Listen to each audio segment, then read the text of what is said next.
Statement देने जा रहा हूं। जितने भी प्रकार के आतंकवाद हैं या जिनकी संभावना है, उन सब के पीछे अगर कोई है तो वो कांग्रेस और कांग्रेस से निकले हुए रक्त बीज हैं। जवाहरलाल नेहरू ने कहा था, मैं भारत का 1 इंच जमीन भी भगवा पताका फहराने के लिए नहीं दूंगा। ये पार्लियामेंट में कहा था, इनको कुचल दूंगा। आज भारत की 1 इंच जमीन भी ऐसी नहीं है जहां भगवा पताका नहीं लहरा रही। परिषद, जिसका आदर्श वाक्य माना जाता है कि धर्मो रक्षति रक्षिता, और आज मुस्लिम तुष्टिकरण में लगे हुए हैं। 10 साल में लगभग 1 लाख लोग इस्लामिक आतंकवाद के कारण से मरे। 90,000 मुसलमान हैं, यानी पूरी दुनिया में आपस में एक दूसरे को मार रहे हैं। लेकिन शिया हो, चाहे सुन्नी हो, चाहे अहमदिया हो, चाहे बोरा हो, चाहे बरेलवी हो, चाहे देवबंदी हो, अगर कहीं चैन से रह पा रहे हैं तो भारत में। में जरूर थोड़ी सी चूक सरकार से हुई, अब वो चूक सुधारने जा रही है। गायों का स्मगलिंग या नंदी का स्मगलिंग ही गौरक्षा है, या जो सड़कों पे गायें घूम रही हैं उनको लेकर भी कुछ करेंगे? लोग समझते हैं कि हिंदू का दुश्मन इस्लाम है या ईसाईयत है। मैं कहूंगा ये बिल्कुल नहीं है, ये कुछ भी नहीं है। इनके पहले भी हमने घुटने टिकाए हैं, आज भी टिकाएंगे, भविष्य में भी टिकाएंगे। आखिर औरंगजेब का समय था जब पूरे देश के अंदर केवल छत्रपति शिवाजी महाराज या उस तरह की आवाजें कहीं कहीं से उठती थी। कभी स्वामी विवेकानंद ने अकेले खड़े होकर कहा था, गर्व से कहो मैं हिंदू हूं। आज करोड़ों हिंदू कहते हैं, गर्व से कहो हम हिंदू हैं। अब हमको किससे खतरा है? अब हिंदू खतरे में नहीं है। हाँ, चुनौतियां हैं, उसमें सबसे बड़ी चुनौती हमारे सामने ना इस्लाम है ना ईसाईयत है, सबसे बड़ी चुनौती सेकुलरिज्म नाम का कैंसर है। कि मेहरौली जाने वाले जो पर्यटक हैं वो बच्चे पूछ रहे हैं अपने माँ बाप से, इसमें मस्जिद कहाँ है? यहाँ तो चारों तरफ दीवारों के ऊपर मूर्तियां बनी हुई हैं, कहीं गणेश जी हैं, कहीं हनुमान जी हैं, कहीं पर कुछ और है, धर्म रक्षा चक्र बना हुआ है, ये मस्जिद में कैसे है? ये एक विदेशी अमेरिका का पर्यटक, उसके बच्चे उससे पूछ रहे हैं।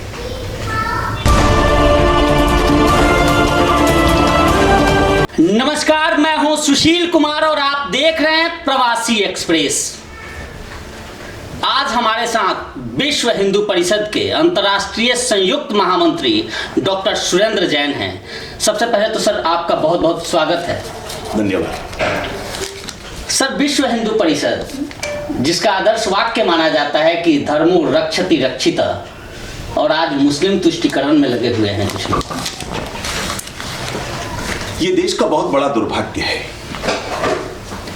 भारत पिछले 1000 साल से इस्लाम से जूझ रहा है। एक मोटा सा अनुमान है कि लगभग 12 करोड़ हिंदुओं की हत्या मुस्लिम आक्रमणकारियों के द्वारा की गई। लगभग इतने ही लोगों का धर्मांतरण इन लोगों के द्वारा किया गया। मेवात की समस्या उसी धर्मांतरण के कारण से है। उसी धर्मांतरण के कारण से पाकिस्तान का निर्माण हुआ। उसी धर्मांतरण के कारण से अफगानिस्तान भारत से अलग हुआ। उसी के कारण से कश्मीर की समस्या बनी और आज के आतंकवाद की समस्या या हिजाब की समस्या या खुले में नमाज की समस्या, ये सब उसी धर्मांतरण के कारण से है। इस्लाम फैलता गया, भारत सिकुड़ता गया। अगर हम ये कहें तो इसमें कोई आश्चर्य की बात नहीं है।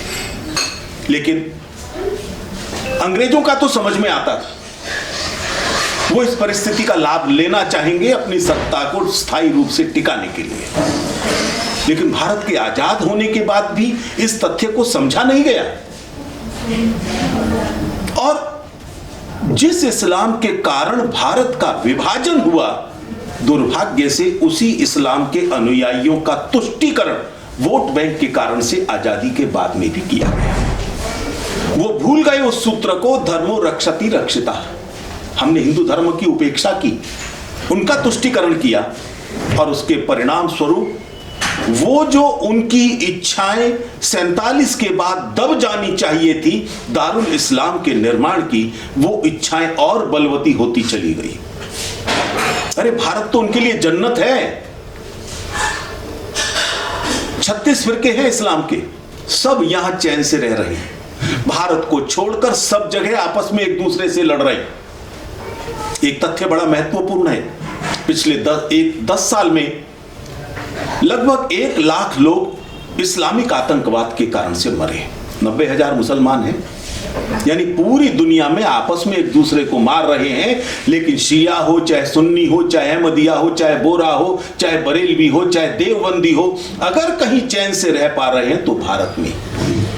लेकिन दुर्भाग्य से ये जन्नत इनको अच्छी नहीं लग रही, और इसलिए तुष्टीकरण के कारण से इनमें अलगाव की वृत्ति, जो इस्लाम का इनहेरेंट एक वो है, क्वालिटी कह लीजिए, या उसका एक बहुत बड़ा अभिशाप है, वो अभिशाप बलवती होता जा रहा है। और आज किसी भी बहाने से ये हिंदू समाज को दबाने की कोशिश कर रहे हैं, सत्ता प्रतिष्ठान को भी दबाने की कोशिश कर रहे हैं। तो सवाल तो यही है कि आखिर क्यों, और रोक कैसे लगेगा? क्योंकि जो सरकार है वो आपके संरक्षण से, आप लोगों के संरक्षण की सरकार है, जिसकी कल्पना की गई थी, वो सरकार आज सेंटर में बैठी है, स्टेट में बैठी है। इसके बावजूद भी हम केवल भाषणबाजी देखते हैं, धरातल पे कार्य नहीं देखते। आपको जानकर आश्चर्य होगा,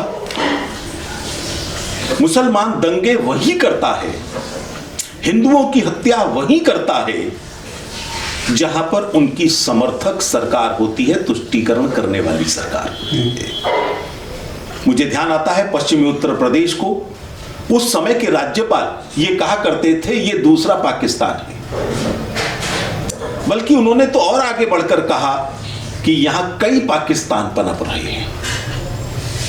मुझे भी वहां का प्रशासन रात के समय नहीं जाने देता था, इस तरह की स्थिति थी। सत्ता बदल गई, तुष्टीकरण की नहीं है सरकार, परिणाम दिखाई दे रहा है। रात को उन सब इलाकों में, जो मुजफ्फरनगर के, पश्चिमी उत्तर प्रदेश के इलाके, जहां रात को लड़कियां क्या पुरुष भी अकेला नहीं निकल सकता था, आज निश्चिंत होकर सब घूम रहे हैं। जिन्होंने पलायन करा था वो स्वयं गुंडे बदमाश पलायन कर रहे। अभी कर्नाटक में जो हत्या हुई, वो हत्या पुराने अभ्यास के कारण से हुई। मुझे ध्यान आता है 7-8 साल पहले टीपू के जयंती के विरोध में कुर्ग नाम के इलाके में हत्या की गई थी कुछ लोगों की। वो हत्यारे आज तक नहीं पकड़े गए, लेकिन हर्षा की हत्या हुई, उसी दिन 3 लोग पकड़े गए, और आज तक उस सारे इस स्कैम में जो शामिल लोग थे 8 लोग पकड़े जा चुके हैं। इसके बाद हिम्मत नहीं होगी। हरियाणा में जरूर थोड़ी सी चूक सरकार से हुई, अब वो चूक सुधारने जा रही है। धर्मांतरण विरोधी कानून जो मेवात में मुख्यमंत्री जी ने आश्वासन दिया था लाने का, उन्होंने वायदा किया। मैं एक लाइन आप रोकूंगा आपसे, आप इस कानून का जिक्र कर रहे हैं। इससे पहले हमने 2015 में भी देखा था कि गो रक्षा, गो संवर्धन कानून भी आया, लेकिन उसका इंप्लीमेंट क्या है? तो कहीं ऐसा नहीं है कि ये लॉलीपॉप है, केवल हमने प्रोमिसेस किए हैं और धरातल पे आ गया। लेकिन अगर लागू होता उस 2015 का एक्ट का मैं जिक्र कर रहा हूँ, गो संवर्धन कानून का, तो फिर आज जिस तरह की हत्याएं होती है, जिस तरह की फायरिंग्स होते हैं, गायों के साथ हो रहा है सब कुछ, तो वो उस पर रोक लग पाती। मैं आपकी बात से सहमत हूं, और हर एक को सहमत होना पड़ेगा, क्योंकि ये कठोर टिप्पणी हाईकोर्ट की है कि 15 से कानून बना है, लेकिन उस कानून के अंतर्गत इतने सालों में एक भी केस दर्ज नहीं हुआ। इच्छा शक्ति का अभाव है इसको लागू करने पर। लेकिन हम धर्मांतरण रोक रहे हैं, हम जैसे संगठन, लेकिन कई बार समस्या प्रशासन को आती है। अभी कुछ जगह चंगाई सभा कार्यकर्ताओं ने रोकी। पुलिस वाले कहते हैं कि हम कौन सी धारा लगाएं, क्योंकि धर्मांतरण विरोधी कानून नहीं है। इच्छा शक्ति होते हुए भी कई बार कानून के अभाव में वो चीजें लागू नहीं हो पाती। तो मुझे लगता है सरकार की मानसिकता बदलेगी, नहीं बदलेगी, समाज तो किसी हालत में धर्मांतरण को स्वीकार नहीं करेगा। और कम से कम हमारे हाथ में एक हथियार होगा, कानूनी तौर पर हम उस पादरी को, उस मौलवी को जो धर्मांतरण का कुचक्र रचता है, उसके ऊपर रोक तो लगा सकेंगे। जब गौ रक्षा का कानून बना, उसमें हमारा बहुत बड़ा योगदान था। उससे पहले कितनी गाय स्मगलिंग होती थी। आप एक बार मेवात का इलाके को एक तरफ रख दीजिए, पूरे हरियाणा के अंदर कितनी गायें स्मगल होती थी और अब कितनी पकड़ी जा रही है। प्रशासन उस पर मजबूरी में कार्यवाही करता है, बेशक वो आधी अधूरी करता हो, बाद में राजनीतिक दबाव के कारण से छोड़ देता हो, लेकिन कम तो हुआ है।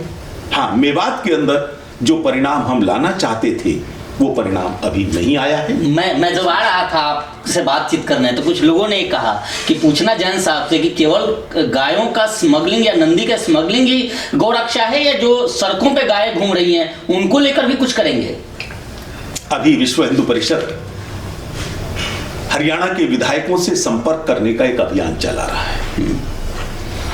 उसमें जो मुख्य मुद्दा हमारे हाथ में रहेगा वो गाय का ही है, जिसको लेकर हम सभी विधायकों में जागरण करेंगे।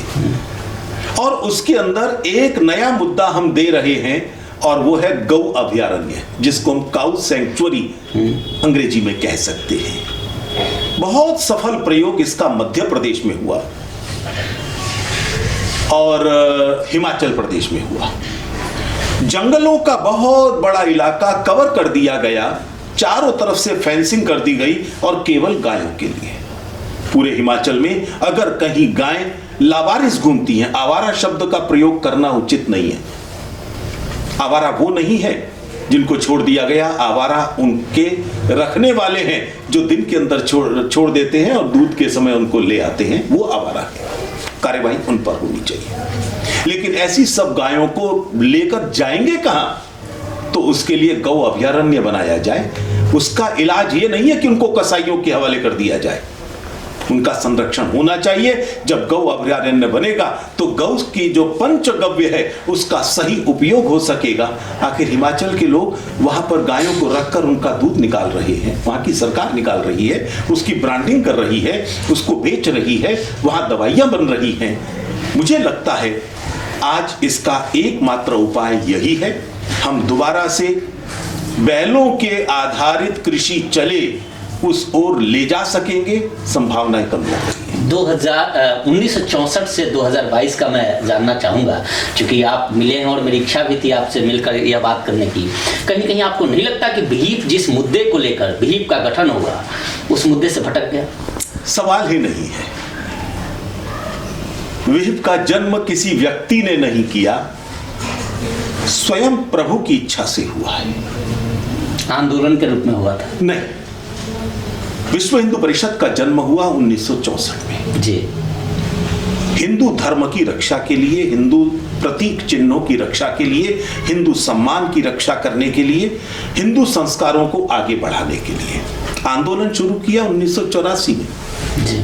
20 साल। इसका मतलब यह नहीं था विश्व हिंदू परिषद सक्रिय नहीं था। तब से लेकर राम मंदिर के निर्माण तक हम निरंतर आंदोलन करते रहे। परिणाम सामने है।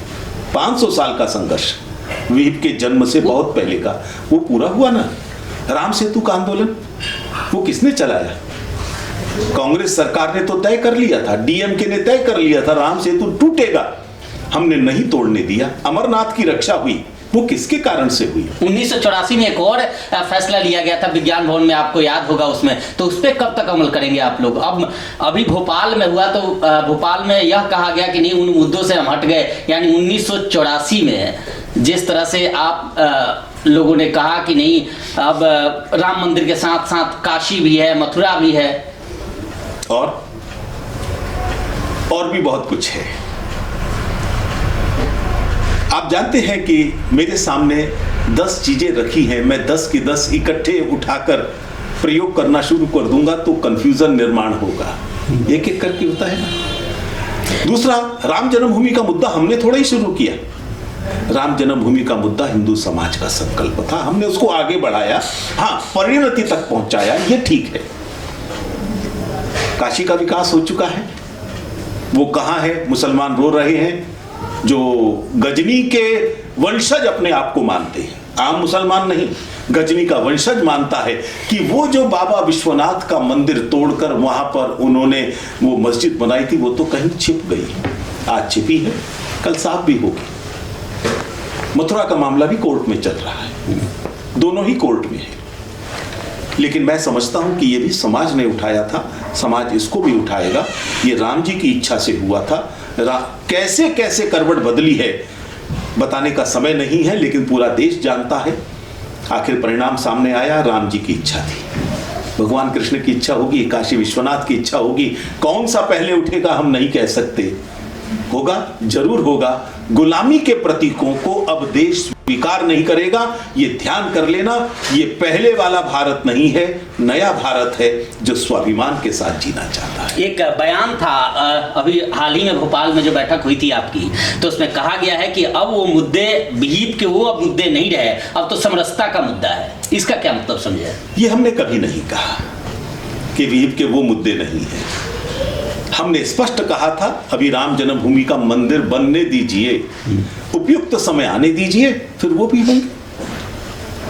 हम पीछे हटेंगे ये संभव नहीं है, ये विश्व हिंदू परिषद का स्वभाव नहीं है। हम जो मुद्दा हाथ में लेते हैं उसको अंतिम परिणाम तक पहुंचाकर रहते हैं। उससे पहले ना चैन से बैठते हैं ना बैठने देते हैं, एक एक करके लेते हैं, वो अलग बात। कई बार आपके वक्तव्य हमने सुने हैं, संबोधन सुने हैं, अमूमन आप प्रखर रूप से अपनी बातें रखते हैं। आज के समय में हिंदू का सबसे बड़ा दुश्मन कौन है? लोग समझते हैं कि हिंदू का दुश्मन इस्लाम है या ईसाईयत है। मैं कहूंगा ये बिल्कुल नहीं है, ये कुछ भी नहीं है। इनके पहले भी हमने घुटने टिकाए हैं, आज भी टिकाएंगे, भविष्य में भी टिकाएंगे। आखिर औरंगजेब का समय था जब पूरे देश के अंदर केवल छत्रपति शिवाजी महाराज या उस तरह की आवाजें कहीं कहीं से उठती थी। कभी स्वामी विवेकानंद ने अकेले खड़े होकर कहा था, गर्व से कहो मैं हिंदू हूं। आज करोड़ों हिंदू कहते हैं गर्व से कहो हम हिंदू हैं। अब हमको किससे खतरा है? अब हिंदू खतरे में नहीं है। हाँ, चुनौतियां हैं, उसमें सबसे बड़ी चुनौती हमारे सामने ना इस्लाम है ना ईसाईयत है, सबसे बड़ी चुनौती सेकुलरिज्म नाम का कैंसर है। इन्हीं के कारण से, इन्हीं राहुल गांधी एंड गैंग, मैं गैंग कहूंगा, ये गैंग है जो अपने स्वार्थों के लिए देश के हितों की बलि चढ़ा सकते हैं। ये कांग्रेस है ना जिन्होंने गद्दी लेने के लिए देश का विभाजन स्वीकार किया था। ये कांग्रेस ही है ना जिन्होंने आतंकवाद को प्रोत्साहन दिया। आज बंधु, देश में जितने भी प्रकार के आतंकवाद हैं, मैं बहुत बड़ा स्टेटमेंट देने जा रहा हूं, जितने भी प्रकार के आतंकवाद हैं या जिनकी संभावना है, उन सब के पीछे अगर कोई है तो वो कांग्रेस और कांग्रेस से निकले हुए रक्त बीज हैं। तो इसलिए देश की नसों से ये सेकुलरिज्म का जहर निकल जाए। यार, हिंदू को सेकुलरिज्म सिखाओगे? पहली चर्च किसने बनाई थी? एक हिंदू राजा रणजीत सिंह ने उत्तर भारत में बनाई थी।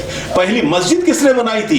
हिंदू ने बनाई थी, चेरामन मस्जिद केरल के अंदर। हमको सिखाओगे? जिसको दुनिया में कहीं शरण नहीं मिली उनको हमने शरण दी है भाई। इसलिए हम शरण देना जानते हैं, सहिष्णु है। वो सहिष्णुता हमारी कायरता नहीं है, इसलिए हमें खतरा नहीं है। आज हिंदू खतरे में नहीं है, आज हिंदू विजय के मार्ग पर है। बस ये बीच का जो राक्षस है भस्मासुर, सेकुलरिज्म नाम का, ये धीरे धीरे कमजोर हो रहा है। इसको समाप्त होने दीजिए, फिर काशी मथुरा क्या सारे सवाल सल्व। ताजमहल का भी एक जिक्र है। हाँ, बहुत अच्छा किया आपने। कहते हैं कि ताजमहल शाहजहां ने बनाया। केवल ताजमहल का जिक्र मत करो, आप कुतुब मीनार का भी करो, आप लाल किले का भी करो, आप जामा मस्जिद का भी करो, आप और भी इस तरह की इमारतों का करो जिनके बारे में मुसलमान ये कहते हैं, हमारे इतिहास में गलत रूप से पढ़ाया गया कि इसको मुस्लिम आक्रमणकारियों ने बनाया। एक वो निजाम की नाजायज संतान, वैसी नाम नहीं लूंगा, बहुत सारी हैं, वो बार बार कहते हम गए तो इनको भी ले जाएंगे। अरे दुष्टों, जिनके नाम तुम लेते हो, जरा जहां से वो निकले थे वहां देख लो क्या हाल है। वो फरगना से निकले थे मुगल सारे के सारे। वहां आज भी कच्चे मकान है। वहां ताजमहल क्यों नहीं है? वहां कुतुब मीनार क्यों नहीं है? लुटेरे तोड़ना जानते हैं, लुटेरे निर्माण नहीं जानते।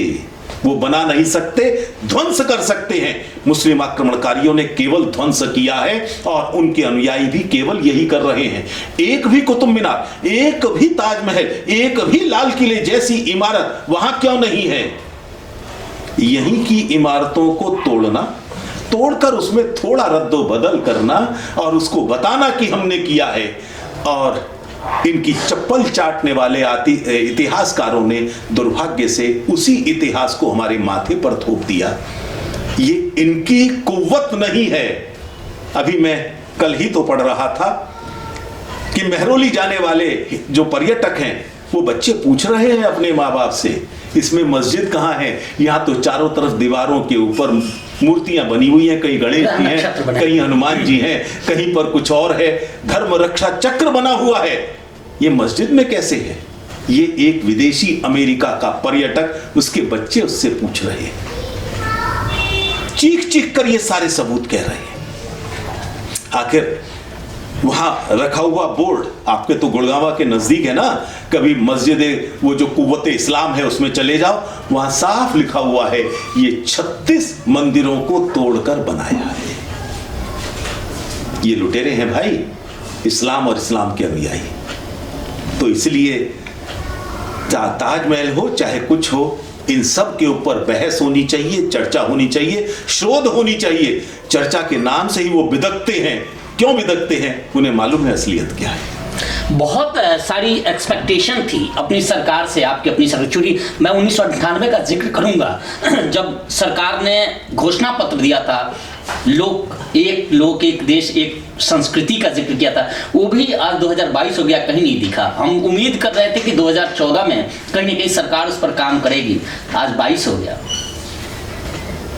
वर्तमान केंद्र सरकार को अगर उम्मीदों की कसौटी पर उतरने के लिए मार्क्स दिए जाएं, जी, मैं प्रोफेसर रहा हूं, परीक्षाएं ली हैं, जीवन भर मार्क्स दिए हैं, इसलिए मैं 100 से ऊपर तो नहीं दे सकता 100 में से, लेकिन मैं 100 में से 99 जरूर देना चाहूंगा। इन्होंने वो काम किए हैं जो कोई सोच भी नहीं सकता था। धारा 370 हटाने के लिए श्यामा प्रसाद मुखर्जी बलिदान हो गए। कितने और लोगों ने बलिदान दिए, प्रजा परिषद के नेतृत्व में कितना बड़ा आंदोलन चला। कोई सोच नहीं सकता था 370 हटेगी। भाजपा को छोड़कर सारे 370 के पक्ष में, अपने आप को हिंदूवादी कहलाने वाली शिवसेना, वो भी साथ में नहीं खड़ी थी, अकेले दम हटाया। कोई सोच सकता था ऐसी रणनीति कोई अपना सकता है? कानो कान खबर नहीं मिली इन लोगों को। कांग्रेस के लोग तरसते रह गए, कहीं सामने नहीं आए। वो कांग्रेस जिसने सत्ता में रहते हुए एक बुजुर्ग महिला शाहबानों को अधिकारों से वंचित करने के लिए, मुस्लिम महिलाओं के अधिकारों से वंचित करने के लिए कानून में संशोधन कर दिया, ट्रिपल तलाक का बिल बन जाएगा। कोई सोच सकता था? कानून बन गया, बिल छोड़ो। CAA, कांग्रेस कहती थी कि अफगानिस्तान में, पाकिस्तान में, बांग्लादेश में हिंदुओं पर अत्याचार हो रहा है, इनको लाने के लिए, इनको इज्जत की जिंदगी देने के लिए कानून बनना चाहिए। नहीं बनाया। कोई थोड़ा सोचे तो सही, भारत के मुसलमानों को निकाल रहे थे क्या? कोई सोचो तो सही, भारत के मुसलमानों पर क्या फर्क पड़ने वाला था? कांग्रेस समेत सब विरोध कर रहे हैं। कांग्रेस तो भस्मासुर क्या, रक्त भी, और इनके जितने भी अवैध या वैध संतानें, चाहे वो जनता दल थी, चाहे वो ये आपका आप पार्टी, चाहे कोई, सारे CAA के पक्ष में खड़े हुए, शाहीन बाग का समर्थन कर रहे। इस सब के बावजूद ये टिकी रही और आगे बढ़ती रही। मैं समझता हूं कुछ कमियां रह भी गई होंगी, तो इन 3 चीजों ने उन कमियों को ढक दिया। हमारी अपेक्षाएं और भी ज्यादा हैं, हमें विश्वास है। अपेक्षाएं भी बता दीजिए, पॉइंट कॉमन सिविल कोड का जिक्र आप कर रहे हैं। हाँ, अपेक्षाएं हमारी नहीं, पूरे समाज की हैं जी, और वो है कॉमन सिविल कोड। आप ठीक कह रहे हैं। मैं समझता हूं ट्रिपल तलाक उसी दिशा में एक महत्वपूर्ण कदम है। ऐसे और भी मुद्दे हैं। वो कर्नाटक जो इस्लाम की प्रयोगशाला बन गई थी, केवल इस कर्नाटक के अंदर 17-18% मुसलमान हैं, हिंदू दबकर रहता था। उनके वोट बैंक के कारण से, मुसलमान उसकी ताकत के कारण से, सारी कांग्रेस की सत्ताएं या JDS की सत्ता उनके इशारे पर नाचती थी। आज क्या हो रहा है? परीक्षा में नहीं बैठने दिया जा रहा, हिजाब है तो। और पहले डरकर हिंदू लड़कियां भी हिजाब डाल देंगी ऐसा लगने लगा था। हिंदुओं की हत्या दिन दहाड़े होती थी, हत्याएं रोकी नहीं जाती थी। टीपू जैसे हत्यारे की जयंती मनाई जाती थी। आज बदल रहा है। कौन कह सकता था आसाम में, त्रिपुरा में, जहां हिंदुओं की हत्याएं दिन दहाड़े होती थी, उस कीचड़ के अंदर कमल खिल जाएगा।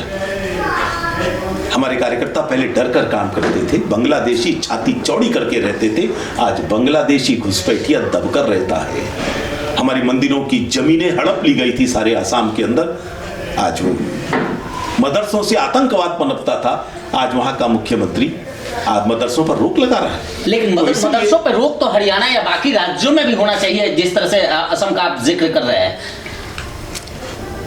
थोड़ा समय लगता है लोगों को समझने में, अपना सामर्थ्य पहचानने में। हम बार बार नॉक करते रहेंगे, जिनको समझ में आएगा वह योगी बनकर आगे निकल जाएगा, देश की आंखों का तारा बन जाएगा, जिनको नहीं समझ में आएगा वो पिछड़ जाएंगे। योगी से एक सवाल मेरे जहन में आ रहा है, उत्तर प्रदेश में चुनाव भी हो रहे हैं, डेवलपमेंट को लेकर जा रहे हैं या हिंदुत्व को लेकर जा रहे हैं? दोनों मुद्दे। हिंदुत्व का मुद्दा कैसे आया? हिंदुत्व का मुद्दा तब आया जब दंगे के जो मुख्य आरोपी थे उनको सामने प्रोजेक्ट किया गया और वो धमकी देने लगे, बाद में क्या होगा, हम आएंगे तब तुम्हारा क्या होगा। जब धमकी मिली हिंदू समाज को, स्वाभाविक तौर के ऊपर फिर काशी का मुद्दा भी उठना था, फिर अयोध्या का मुद्दा भी उठना था। अरे डेवलपमेंट तो हुआ ही है। मैं परसों ही था वहां पर मथुरा और आगरा की तरफ, मथुरा तो आप भी गए थे बाद में, तो वहां पर ये सड़कें आज कैसे बन पा रही हैं। पहले चॉइस देती थी पहले की सत्ताएं कि आपको कौन से गड्ढे में से निकलना है, निकलना गड्ढे में से पड़ता था, चॉइस थी हमारे पास। लेकिन आज सड़कें स्मूथ है, डेवलपमेंट नहीं हुआ क्या जेवर का एयरपोर्ट जो विश्व का सबसे बड़ा एयरपोर्ट बन सकता है उस दिशा में जा रहा है, एशिया का तो बन ही गया। तो क्या सोच सकते थे ऐसा होगा उत्तर प्रदेश में? विकास भी हो रहा है, और हिंदुत्व और विकास ये मत समझे एक दूसरे के विरोधी हैं। जहां हिंदुत्व होगा वहां विकास अवश्य होगा, जहां हिंदुत्व नहीं होगा वहां विकास नहीं विनाश होगा। ये भारत का 75 साल का इतिहास बताता है। एक रोड मैप का मैं जिक्र आपसे जानना चाहूंगा, क्योंकि एक सवाल जहन में है कि हिंदुत्व की जब बात होती है और बिलीफ की चर्चा हो रही है तो पूरे विश्व में जहां भी हिंदू हैं उनकी बात हो, उनको संगठित करने का एक सपना था विश्व हिंदू परिषद का, उसको लेकर भी चले। लेकिन आज हालात उस कदर नहीं बढ़े, वो तेजस्वी चीजें नहीं बिलीफ में आई जिससे पूरे विश्व के हिंदू इकट्ठा हो। उसको लेकर क्या कुछ प्लानिंग है, उसको लेकर चल रहे हैं आप? आपको नहीं लग रहा क्या कि विश्व का हिंदू आज इकट्ठा है? आज संपूर्ण विश्व के अंदर हिंदुत्व विरोधियों पर रोक लगाई जा रही है। कनाडा के अंदर एक प्रदर्शन निकाला गया खालिस्तान के समर्थकों के द्वारा, उसके अगले ही दिन राष्ट्रवादी सिखों का एक प्रदर्शन उससे भी बड़ा निकला। हिंदुत्व की भारत की वो आवाज नहीं है, ये आवाज है, ये वहां के लोगों को ध्यान में आया। यही ब्रिटेन में हुआ, यही जर्मनी में हुआ। पूरे विश्व का हिंदू खड़ा है भाई, पूरे विश्व का हिंदू, केवल मोदी मोदी नहीं, केवल भारत माता की जय नहीं, वंदे मातरम भी कह रहा है। पूरे विश्व का हिंदू आज भगवा पर गर्व कर रहा है, और इसी कारण से बाहर रहने वाला हिंदू भी आज स्वाभिमान के साथ खड़ा है, संपूर्ण विश्व का स्वीकार कर रहा है। ऐसे ही नहीं हो गया, पीढ़ियां कपी है। और भारत में तो आज पूरी दुनिया देख रही है ना, सर्व तरफ भगवा पताका लहरा रही है। बंधु जवाहरलाल नेहरू ने कहा था, मैं भारत का 1 इंच जमीन भी भगवा पताका फहराने के लिए नहीं दूंगा, ये पार्लियामेंट में कहा था। इनको कुचल दूंगा। आज भारत की 1 इंच जमीन भी ऐसी नहीं है जहां भगवा पताका नहीं लहरा रही, जम्मू कश्मीर में भी लहरा रही है।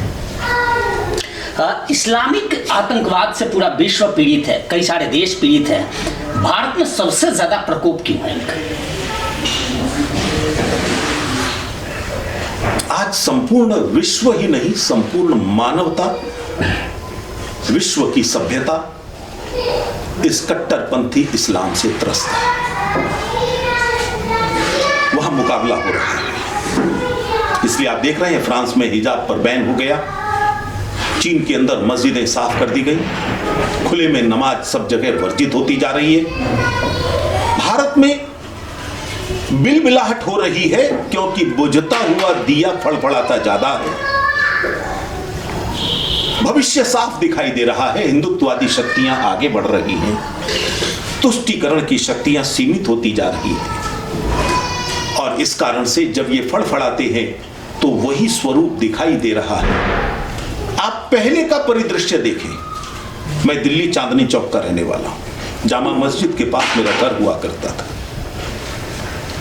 हर जुम्मे की शाम हमारे लिए कयामत की शाम बन सकती है। हमले हो सकते हैं किसी ना किसी बहाने से। भुट्टो को फांसी हुई, हिंदुओं पर हमला हुआ। अयूब को विमान दुर्घटना में मारे गए, हमला हिंदुओं पर हुआ। इनका झगड़ा शिया सुन्नी का काबा में हुआ, हमला हिंदू पर हुआ। आज कहां हो रहे हैं? हैदराबाद के अंदर, जिसको दूसरा पाकिस्तान कहा जाता था, वहां हिंदू चार मीनार के पास बड़े घुटन में रहता था। आज वहां पर भारत का सबसे बड़ा गणेशोत्सव होता है। हनुमान जयंती पर 1 लाख का जुलूस निकलता है। उसी हैदराबाद के अंदर मस्जिदें ढक दी जाती हैं। आज ओवैसी को वहां चुनौती मिलती है ना, तो इसलिए आज हिंदू संगठित हो रहा है और विश्वास मानकर चले, हम विजय पथ की ओर जा रहे हैं। विजय हिंदू राष्ट्र की तरफ विजय पथ की ओर जा रहे हैं। विजय निश्चित है। हर कोने कोने में पताका भगवा लहराएगी, भारत भगवा रंग में रंगेगा। और हिंदू राष्ट्र तो पहले भी था, आज भी है, आगे भी रहेगा। जब अंग्रेजों का राज था तब भी ये हिंदू राष्ट्र था। जब मुसलमान इस देश में जगह जगह शासन करते थे तब भी ये हिंदू राष्ट्र था। जब कांग्रेस का शासन था तब भी है, आज भी है, आगे भी रहेगा। जब तक एक भी हिंदू है तब तक भारत की पहचान हिंदू के रूप में ही रहेगी। आखिरी सवाल का काफी समय आपका लिया है। रोहिंग्या को लेकर एक सवाल मेरे जहन में है, क्योंकि हरियाणा में हम देख रहे हैं कि मैक्सिमम, खुद गुरुग्राम में मैं देखता हूं कि मैक्सिमम जगहों पर रोहिंग्या फैल गए, जबकि इनको रोकने की कोशिश की गई थी। आप लोग काफी कोशिश किए, लेकिन उस पर कोई अमल खास नहीं हो पाया। मैं आपकी बात से सहमत हूं। मैं पूछना चाहूंगा हरियाणा के प्रशासन से, क्या रोहिंग्यास नहीं है? श्वेत पत्र निकलना चाहिए। यदि है तो कितनों को निकाला है? इसलिए मैं निवेदन करूंगा हरियाणा सरकार से, थोड़ा देर से काम करते हैं, करते जरूर। मेवात में इन्होंने वायदा किया था कि वहां अर्धसैनिक बलों का वो आएगा, तो हरियाणा पुलिस का ट्रेनिंग सेंटर बन गया। वायदा किया था धर्मांतरण विरोधी बिल आएगा, आया, आ रहा है। तो धीरे धीरे करते हैं, गति थोड़ी तेज नहीं है। मुझे लगता है इस दिशा में भी आगे बढ़ेंगे, और ये नहीं तो कौन? प्रश्न इस बात का है, हमें अगर दोनों में से चुनना पड़े, क्या ये काम चौटाला परिवार कर सकता है? उन्होंने ही तो रोहिंग्या उसको लाकर बसाया। क्या भूपेंद्र सिंह हुड्डा कर सकता है? कांग्रेस कर सकती है? हरियाणा की समस्याएं इन्हीं के कारण से निर्माण हुई। जहां धर्मांतरण कभी नहीं होता था वहां इनके समय पर हुआ। मेवात की समस्या कांग्रेस के कारण से खड़ी हुई है।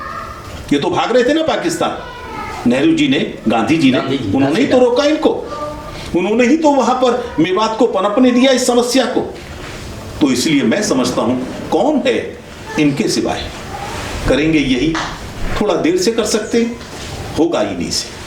बिल्कुल। ये थे डॉक्टर सुरेंद्र जैन सर। बात करने के लिए बहुत बहुत धन्यवाद सर आपका। आपका भी धन्यवाद। बिल्कुल। फिलहाल इस पेशकश में इतना ही। देखते रहिए प्रवासी एक्सप्रेस।